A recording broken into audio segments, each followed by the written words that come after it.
4-1, 4-1. Allez les gars, salut à tous. Aujourd'hui on se retrouve pour faire le débrief de cette rencontre, de cette magnifique rencontre entre le Maroc et le Gabon. Victoire du Maroc 4 buts à 1 à Agadir, après, dans ce cadre de cette première journée des qualifications à la CAN 2025 au Maroc.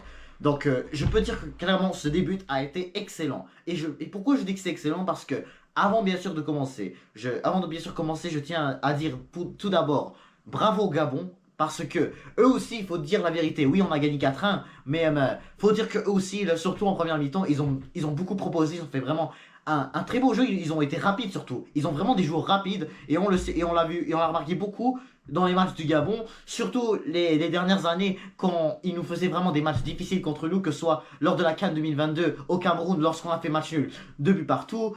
On avait perdu, je crois, contre eux en 2012 lorsqu'on s'est fait prendre un coup franc en fin de match là, lors de la CAN de 2012, ouais, c'était chez eux en plus au Gabon là.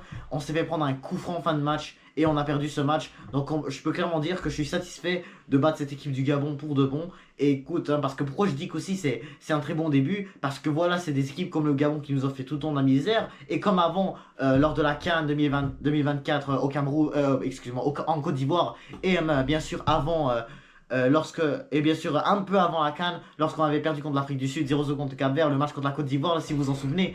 Voilà, on avait de la difficulté, on les laissait trop le ballon, des fois c'était compliqué, on les laissait faire les attaques, c'était compliqué. Là on a vraiment, là on a fait, ça c'est de moins en moins passé. Et là maintenant c'est parti, là, on commence le débrief pour demain. Alors je peux dire que clairement, oui c'était un match difficile. Même si quand on a gagné 4-1, je l'ai dit tout à l'heure, c'était un match difficile. Le Gabon, c'est vraiment un adversaire vraiment pas simple.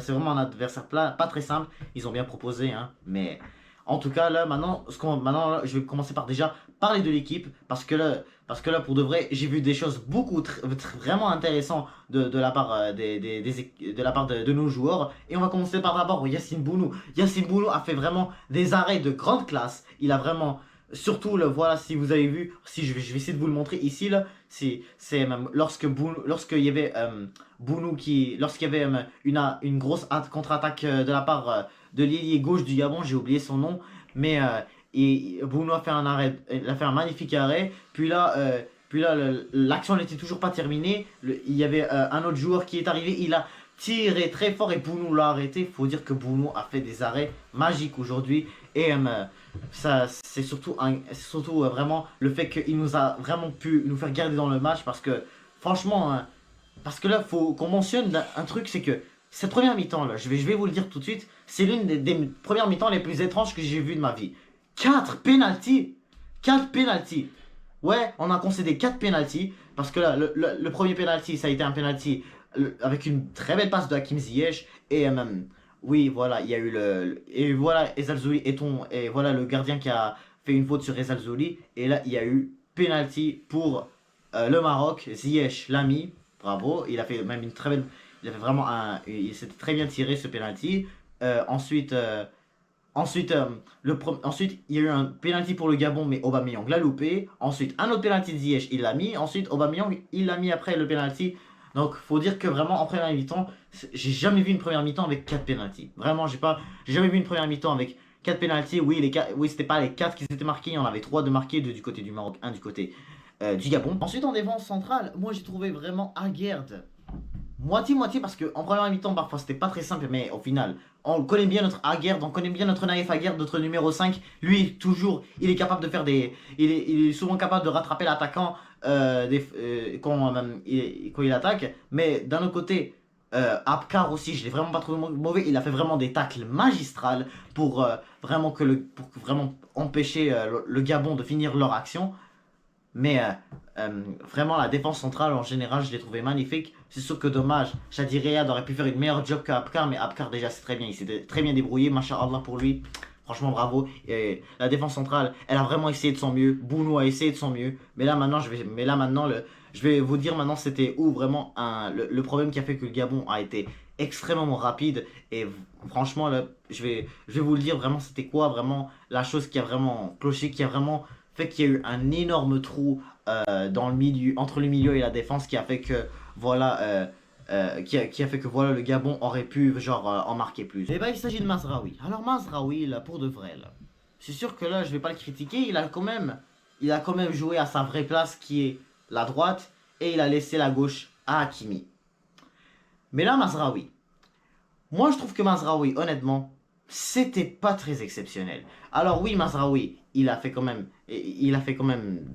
pu faire des passes. Voilà, avec United, ça a très bien commencé, mais là, avec le Maroc, ça allait de plus en plus c'était compliqué aujourd'hui là, mais comme je me suis dit là, j'espère que ça va pas être pareil qu'avec Soufiane Amrabat. Je me souviens là, avec Soufiane Amrabat, voilà, il signe à United. Enfin, il a été prêté à United, mais au final, il fait une saison catastrophique. J'espère que c'est pas la même chose avec Mazraoui, même si qu'au final, Mazraoui, il fait pas une saison catastrophique avec United, mais là maintenant, il est venu au Maroc, c'était vraiment pas facile. Hakimi non plus, il a pas vraiment fait un gros match. Il a fait quelques erreurs qui a fait que le Gabon aurait pu largement tirer et voilà, et que là on concède un peu plus. Mais franchement, faut dire que même, en même temps, cette équipe du Gabon nous a vraiment fait la pression à ses joueurs. Du côté de Mazraoui et de Hakimi, surtout, c'était vraiment pas simple. Fallait toujours qu'ils le retournaient à Bounou. Fallait soit vraiment qu'ils essayaient de dribbler, mais que là, ils perdaient le ballon. C'était absolument pas facile. Mais franchement, je peux dire que quand tu affrontes des équipes qui jouent comme ça, comme le Gabon, franchement, on peut pas vraiment se dire que c'est clairement la faute du joueur de ne pas faire attention, hein, parce que le Gabon ont vraiment fait leur travail sur la pression, surtout en première mi-temps. Mais en même temps, là, je ne peux pas toujours accuser que Mazraoui et Hakimi parce que là, d'un autre côté, presque tous les joueurs ont fait quelques erreurs, pas très, des erreurs de tactique, ça on l'a vu. Mais d'un autre côté, j'ai oublié de mentionner aussi, comme quoi là, finalement, oui, j'ai oublié que Bounou, tout à l'heure, Bounou, là, quand il était dans les buts, euh, voilà, Bounou, là, oui, il a fait le deuxième save, mais au final, j'ai oublié que c'était un poteau de Aubameyang. J'ai oublié que Aubameyang l'avait mis sur le poteau, et même après ça, là, il y avait vraiment un arrêt crucial de Yacine Bounou pour empêcher cette équipe du Gabon, excusez-moi, de marquer. Parce que, ouais, j'ai mentionné qu'il a fait un arrêt et ensuite il a fait un double arrêt, je voulais dire. Mais après ça, Aubameyang a fait le poteau et ensuite Bounou avait fait un arrêt magistral. C'était ça que j'avais oublié de mentionner du côté de Yacine Bounou. Mais ça, c'était extrêmement génial de sa part. Faut dire que Hakimi aussi a fait une passe magnifique à Ayoub El Kaabi, même si il l'a loupé, mais enfin, il était à ça de marquer, mais il l'a loupé. Mais franchement, si je serais Hakimi, moi je pense que j'aurais marqué, hein, mais j'aurais essayé de tirer, mais franchement, là, en étant vraiment un joueur professionnel, magnifique, là, c'était vraiment magnifique ce qu'il a fait à Hakimi, là, de vraiment oser la donner à Al Kaabi et d'essayer de marquer, mais c'était bien, c'était quand même intelligent d'essayer de passer, mais moi, moi je pense pas que j'aurais pensé à passer si je serais à sa place, mais bref, en tout cas, il faut dire qu'Alkimi, offensivement, il était correct, mais défensivement, c'était compliqué un peu avec les erreurs qu'il a pu commettre. Alors, pour continuer, je vais parler maintenant du milieu de terrain, et maintenant, je pense que je devrais mentionner Sofiane Amrabat. Et oui, moi, je peux dire que c'était clairement l'un des meilleurs joueurs du match. Je peux dire clairement, c'était pour moi le meilleur du match, parce que Amrabat, regardez comment, voilà, ça fait parmi des seuls joueurs à avoir resté pendant tout le match. Il a vraiment été monstrueux comme on le connaît bien quand il joue surtout à domicile. C'est pas très con. C'est vraiment un joueur c'est toujours notre cœur de la défense, cœur du milieu. Faut dire que quand t'as Amrabat aussi extraordinaire comme ça, il vient de signer à Fenerbahçe et pour moi il était pas si en forme. C'était vraiment pas dans les meilleurs de sa forme, mais aujourd'hui il a été monstrueux et bravo à lui parce que pour de vrai, oui, il a peut-être fait lui aussi une erreur qui aurait pu être chère, mais aussi, je me souviens là, il avait fait une faute aussi et que là il a vraiment voulu essayer de marquer, mais il n'a pas pu, mais franchement, bravo à Sofiane, hein, il a vraiment réalisé pour moi le meilleur match de l'équipe. Bilal Khanous de son côté, moi je trouvais vraiment pas que c'était exceptionnel 100%, mais je peux dire que lui aussi, il a fait une bonne première mi-temps. Deuxième mi-temps, c'était pas facile, il a fait quand même quelques erreurs, il a fait des fautes, surtout il a fait quand même beaucoup de fautes, mais aussi il faut dire que quand El Khanous y joue, c'est quand même très bien de le voir jouer parce que c'était quand même un très bon joueur lors des Jeux Olympiques. Mais aussi quand tu vois, mais quand il est titulaire en équipe nationale, c'est un peu plus compliqué parce que voilà, tu joues pour l'équipe nationale, tu es devant vraiment le public marocain, je trouve ça vraiment difficile pour lui. Et, mais je dis pas non plus qu'il était mauvais, il a quand même fait vraiment une mi-temps exceptionnelle, il a beaucoup remonté avec les ballons, tout comme avec Brahim Diaz, franchement, je crois pas. Mais pour de vrai, pour moi, il a pas fait un mauvais match, ni non plus un bon. Ensuite, on a Brahim Diaz. Il a marqué son premier but avec le Maroc d'une très belle passe de Ezal Zouli. Et franchement, je suis très content pour lui. Bravo, il a vraiment mis son premier but. J'étais sûr que ça allait être aujourd'hui qu'il allait le faire. Après déjà 4 matchs c'est son cinquième match avec l'équipe nationale, en plus titulaire. J'étais sûr qu'il allait le faire aujourd'hui parce que voilà, contre cette équipe de l'Angola, c'était dur. Contre la Mauritanie aussi. Contre la Zambie, il était juste malchanceux, tout comme le Congo. Donc, franchement, il a beaucoup plus créé d'occasions à partir du mois de juin dernier. Mais il a fini par mettre son premier but aujourd'hui face au Gabon. Et franchement, je suis très content pour lui. C'était une très belle passe des Alzouli. Et son match en général, oui, voilà, il s'est fait mal et il est sorti. C'est parce que dans tous les cas, il semblait être fatigué lors de la deuxième mi-temps. Mais je peux dire que Brahim Diaz a fait un match moyen lui aussi parce que, comme j'ai dit tout à l'heure, presque tout le monde au final il a fait quelques erreurs, même lui entre autres là, parce que lui c'était pas non, parce que lui là, voilà, il essayait de monter avec le ballon, il essayait de dribbler, mais faut dire que la première mi-temps là, je peux dire qu'elle a été beaucoup, je trouvais que le Gabon était un peu plus supérieur au Maroc, même si qu'on a quand même mis 2 buts. Même si qu'on menait déjà 2 buts à 1, c'était grâce à 2 pénaltys. Et, je peux pas dire que le Gabon, je peux pas dire qu'on était plus fort que le Gabon en première mi-temps parce que le Gabon, voilà, ils ont aussi très bien joué là. Je peux pas dire que parce qu'on a gagné 4-1, ça veut dire ah, on est plus fort, on a été plus fort. Le Gabon ont vraiment bien joué aussi, hein. Mais oui, on a été plus fort dans le match au complet. Mais première mi-temps, moi je trouve que Gabon c'était un peu mieux, juste un peu. On arrive maintenant à l'attaque et même pour commencer, je tiens à dire que Ezal Zouli était pour moi le meilleur de l'attaque. Et oui, franchement, bravo à lui parce que premièrement, c'est lui qui nous a donné le penalty, ensuite le premier penalty. C'est aussi Ezal Zouli qui a aussi donné la passe décisive pour le but de Brahim Diaz. Et franchement, je peux dire que Ezal Zouli était le meilleur dans notre attaque parce que Ezal Zouli, voilà, il a beaucoup proposé, il a levé sa tête, il a fait des très beaux dribbles et voilà quoi, il s'approchait des buts, voilà, et oui, au début, la première occasion, c'était vraiment à ça de l'être, mais faut dire que Ezal Zouli, franchement, chapeau, il a fait un très bon match, il a mérité sa sortie parce que voilà, on l'a vu qu'il s'est fatigué parce que oui, lui aussi il a fait quand même une faute, faut pas oublier comme quoi ça aurait pu être la même chose qui s'est arrivé face à l'Espagne, voilà, quand le Gabon avait été en train d'attaquer, le voilà, Izazuli n'était pas en train de revenir lui non plus, là, je me souviens d'avoir vu ça dans ce match-là, mais au général, je peux pas dire que Zazuli a été nul, il a été excellent. Hakim Ziyech, il nous a donné enfin, il a marqué les 2 premiers pénaltys, hein, vraiment les 2 passes venaient de Hakim Ziyech, hein. Hakim Ziyech, il a donné le penalty quand il a fait la passe à Abdé. Ensuite, même de l'autre côté, tu avais Hakim Ziyech qui avait fait une très belle passe à Sofiane Rahimi. Et même Rahimi, voilà, voilà, Rahimi a eu le penalty.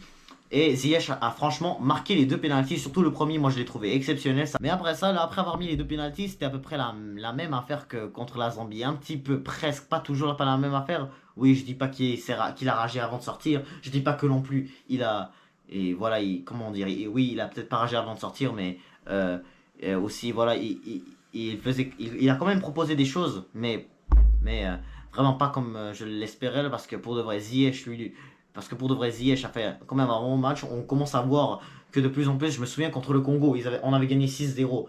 C'était vraiment une très bonne place pour lui de jouer en tant que numéro 10. Et c'est ce qu'on a fait. Il a joué numéro 10 et il a fait pourtant un bon match. Et pour finir, on termine avec notre buteur, Soufiane Rahimi. Voilà, Rahimi au final, on n'a pas vu beaucoup à part qu'il nous a donné le deuxième penalty. Voilà, il a eu une faute qui n'a pas été, il y avait aussi une faute qui n'a pas été sifflée. Mais c'est lui qui a aussi donné le penalty, le deuxième penalty pour le Gabon. Excusez-moi, désolé là, je pensais au match contre la Zambie, je sais pas pourquoi, mais bref, là je reviens au match du Gabon. Donc en fait, oui, Rahimi c'est le joueur qui a donné le penalty pour le Gabon, il a fait main. Ouais, tout comme Abkar, il l'a fait tout à l'heure aussi. Les deux pénaltys du Gabon, c'était une main. Tout comme les deux pénaltys, tout comme les pénaltys du Maroc, tout était par des fautes de physique. Voilà, on a obtenu deux pénaltys, tout comme le Gabon. Mais Aubameyang a mis une pleine lucarne dans le penalty, et tout à l'heure, il a raté juste avant. Là. Mais en tout cas, pour revenir à Rahimi, voilà, c'est lui qui a donné le deuxième penalty. Après ça, on l'a presque pas vu beaucoup, là, mais quand El Kaabi est rentré, là, El Kaabi, il a fait un très bon entrée, il a mis un but. Et aussi, il a mis un but, puis faut pas oublier que non plus El Kaabi il était à ça de mettre un deuxième but et mettre le cinquième. Mais El Kaabi, franchement, c'était un très bon entrée. Rahimi, je suis sûr qu'il va se reprendre parce qu'en même temps, c'est vraiment face à un adversaire vraiment redoutable avec un très bon physique. C'est comme si genre ils sont des gabarets, mais franchement là, faut dire que notre équipe s'est vraiment donné aujourd'hui. Là. Ils ont vraiment essayé de se donner et on a vraiment eu le résultat qu'on voulait voir. Avant de continuer, je veux juste parler maintenant des remplaçants un peu parce que oui, on a vu l'entrée de Aroumache parce qu'en final, presque tous les changements c'était genre un peu à la fin, Aroumache ou Nahib, comment s'appelle l'autre, Adli. Ouais, c'est ça, c'était pas non plus, c'était vraiment des entrées qui étaient un peu à la fin. Richardson aussi, donc on n'a pas pu voir assez de eux, mais même quand tu vois le reste des équipes, qu'est-ce qui a pu faire proposer l'équipe dans le match en général, franchement, je suis très content. Je suis vraiment fier de commencer les qualifications pour la CAN comme ça. Et franchement, si on vraiment on continue comme ça, la CAN, elle pourrait être pour nous au Maroc. Hein. Quand on va jouer la CAN au Maroc, c'est vraiment une très bonne manière de commencer ces préparations. Franchement, je suis très content. J'espère qu'on va pouvoir faire mieux face aux Lesotho. Donc voilà, c'est la fin de ce débrief de ce match entre l'équipe du Maroc et le Gabon. Donc donc comme je le disais tout à l'heure, j'espère que la prochaine fois là, on va pouvoir faire un meilleur match contre le Lesotho. Pour de vrai, je dis pas que non plus, comme d'habitude, je suis pas très satisfait, je suis vraiment pas satisfait du match contre le Gabon, mais parce que oui, d'un côté c'est quand même une équipe du Gabon qui a été impressionnante, mais le Lesotho, voilà, ils ont perdu. Parce que là, pour revenir non, au Lesotho, ils avaient perdu contre la République centrafricaine lors, hier. Je pense que c'était hier qu'ils ont joué au Maroc. Donc voilà, que la Centrafrique ait gagné aujourd'hui, c'était vraiment bien que nous aussi on mette un résultat là, pour que vraiment la première place elle soit pour nous. Donc, et là, comme encore une fois, je le redis, encore une fois, si on termine premier, deuxième, troisième ou quatrième, on est qualifié quand même. Mais peu importe, ce qu'il faut savoir de cette équipe marocaine, c'est que ce qu'elle a vraiment besoin pour qu'on soit prêt à vraiment remporter une Coupe d'Afrique, c'est vraiment juste de montrer comme quoi on est favori, contrairement à l'autre CAN, vraiment, on se montrer comme étant des pas favoris, pas comme maintenant, là, on voit qu'on est favori. Mais bref, pour cela, je n'hésite pas à vous abonner, liker, commenter, et je vous dis à toutes. Team Maghreb!